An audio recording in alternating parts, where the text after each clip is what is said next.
Have you ever considered leaving your vehicle at home to try a ride-sharing trip?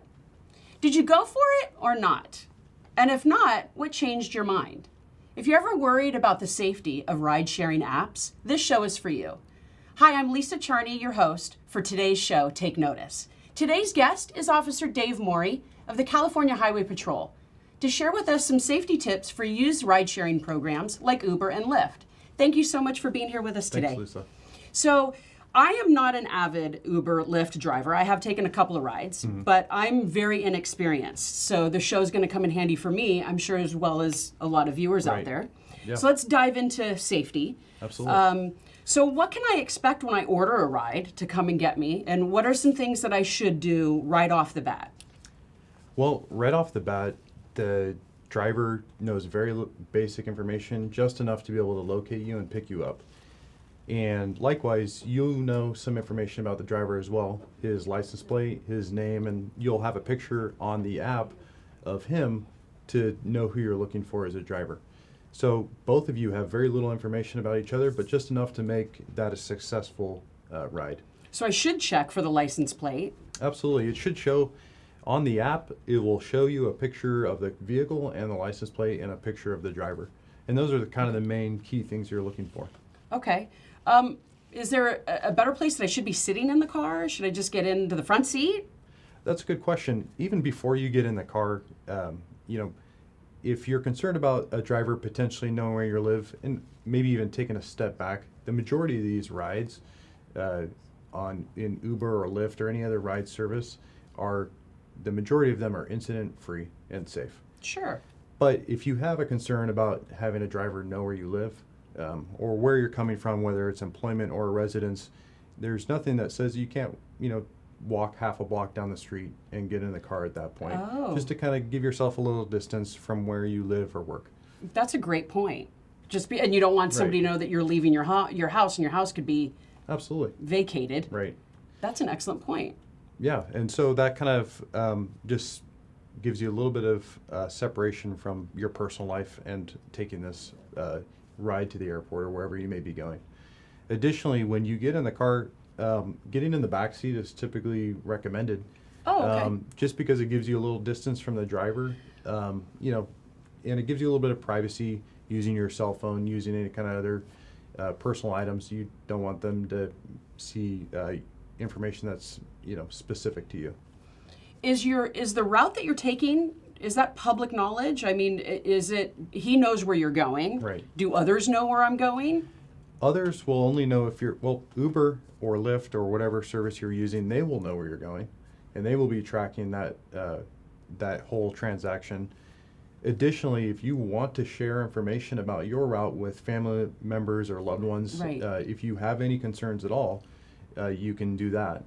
And then additionally, if you have any concerns, these are companies that want to make a profit and they want to have their customers satisfied. You can report issues to the companies directly, and they have all of the information about your route. Oh, that's interesting. Or if you're traveling, let's say alone, and you want to tell somebody, hey, I'm going Absolutely. here and here, and if you decide not to tell anybody, it's going to be tracked by the service that you're using. It would probably also be wise to maybe let somebody know if you're traveling, who's picking you up, the license plate number.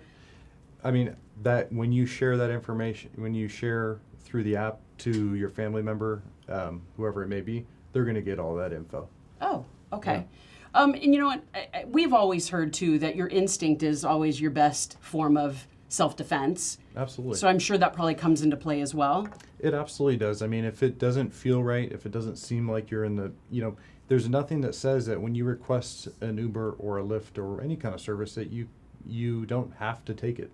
If you decide, hey, I don't feel comfortable with this, and you can send that driver on his way and you can request another car.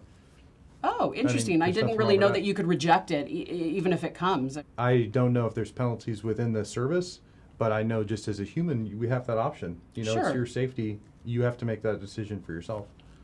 Very interesting point there. Mm-hmm. Any advanced, safety precautions that we should maybe think about that we wouldn't really normally think about from your standpoint?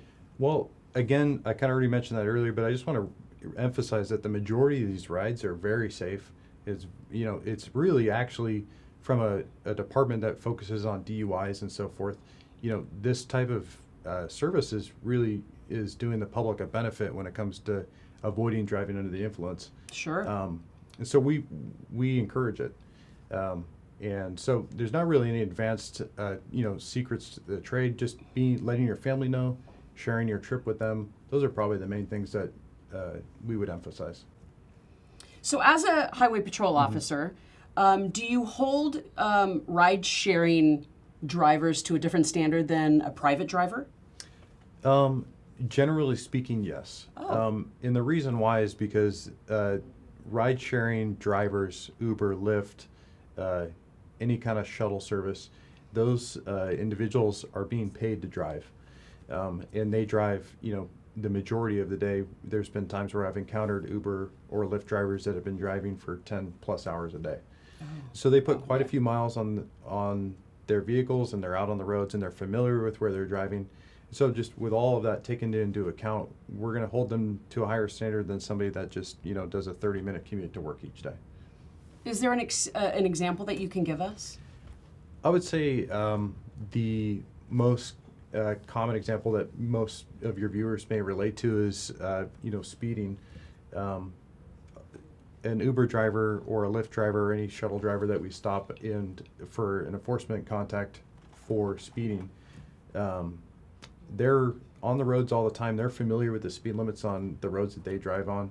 Their app, where they have their map, a lot of times will list the speed limit for that actual road. Oh. And that's the case with most GPS apps that are on vehicles or phones now. So that would be an example where we would potentially hold a paid driver, to a higher standard than the motoring public. And an officer that is out there making an enforcement stop, it's ultimately a lot of times their discretion when they're interacting with the motorist on how to proceed. Well, that's a really great information and a lot of tips. A lot of tips that I wouldn't even think about as well. Right. Well, Officer Morey, you have certainly provided us with several ways that we can feel safe and have some confidence too when we're going for a ride. Thank you so much for joining us today on Take Notice. I'm Lisa Charney, and thank you for watching.